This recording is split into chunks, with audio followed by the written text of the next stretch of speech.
Ty nie w szkole? No. No. Dawał pan już zwolnienia przecież z lekcji. Nie z lekcji. No No tak, jak ale, nie? no tak, ale no nie wiem, no. Jestem Sarah Małecka-Trzaskoś, mam 10 lat. Chodzę do szkoły 57. Też chodziłem do szkoły 57, ale w Gdańsku. Ja No, też. Ja też pochodzę z Gdańska. no niesamowite. Tylko z tym chodzę do szkoły, to przesadasz trochę, no bo właśnie nie, jesteś tu. No. I pierwsze pytanie na początek. Czy pan pamięta, jak się zakończyła wojna w byłej Jugosławii? No trudno mówić o jednym końcu, no bo ona miała różne odsłony, no ale zakończyła się generalnie rozpadem Jugosławii, powstaniem niepodległych państw. Do dzisiaj te konflikty jeszcze trwają, no bo na przykład Kosowo i Serbia nie mogą się jakoś dogadać. Sytuacja w Bośni i Hercegowinie też jest taka trudna, no ale generalnie powstało 7 państw niezależnych. Wiem, że wysłano ONZ. Czy nie można byłoby wysłać ONZ do Ukrainy? To jest dość skomplikowana historia i nie chcę Cię też straszyć, bo to jest straszna historia, ale akurat wojska ONZ-u tam nie zdały egzaminu i żołnierze ONZ-u byli takimi zupełnie niemymi świadkami zbrodni na mieszkańcach Srebrenicy, więc to nie jest, wiesz, najlepszy przykład, jeśli chodzi o ONZ.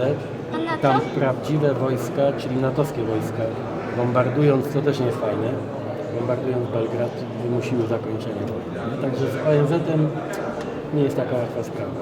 Bo ONZ nie jest do wojny, nie jest do walki, tylko do rozdzielania, że no trudno. Mogło pomóc? Na Ukrainie.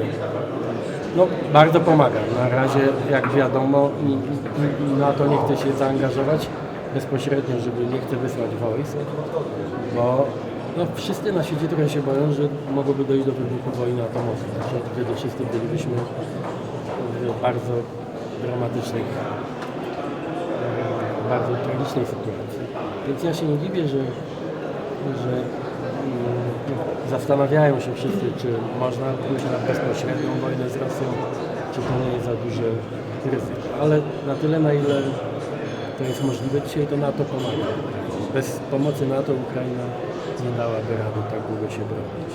No i tam trochę wojsk jest, czy żołnierzy, obserwatorów, inżynierów. Jest w Ukrainie i pomaga. Zobaczymy, ale nikt nie chce takiej wojny bezpośredniej, wiesz, no bo to mogłoby oznaczać dla nas katastrofę. Dobrze. Teraz porozmawiajmy. Nie, teraz to ja już muszę biec do A roboty. jak Bo zdrowie? ty masz wolny? Ty Panie masz... premierze, odpowie pan na to zaproszenie. Co? Jak pan ocenia w ogóle? Tak, to był powód tego, że pan nie mógł spotkać się z prezydentem, ale jak już zdrowie będzie wysuwać, to będzie... Już jest lepiej, znaczy już jestem po trzeciej kuracji antybiotykowej. Jeszcze trochę kaszel został, ale lekarze mówią, że mogę na przykład odwiedzić pana prezydenta, ale pan prezydent, no nie wiem, kiedy się zobaczymy, bo pan prezydent jest ma zajęcia. Tak, dostałem dzisiaj informację, że będzie wyjeżdżał, ale ja jestem do dyspozycji w każdym Katar, chwili. ale rekonstrukcja Katar, Rzym? To wy wiecie, ja nie wiem gdzie, a wy wiecie gdzie?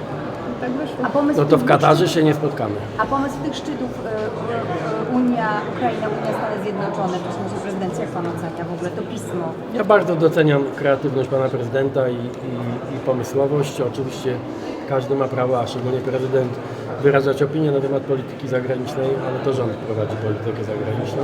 Podejmiemy w stosownym czasie decyzję co do szczegółów prezydencji. PiS traci Podlasie, Jacek Sasin mówi o zdradzie. No i Czy pana zdaniem to rzeczywiście doszło do zdrady? okoliczności nie znam. Wiem, że PiS czuje naprawdę, co się święci i to nie jest jedyne miejsce w Polsce, gdzie samorządowcy, którzy startowali, nie wiem, czy to są członkowie PiS-u, którzy kandydowali i zostali radnymi w różnych miejscach w Polsce pod sztandarem PiS-u. No, tego sztandaru nie było widać, bo zregulowali.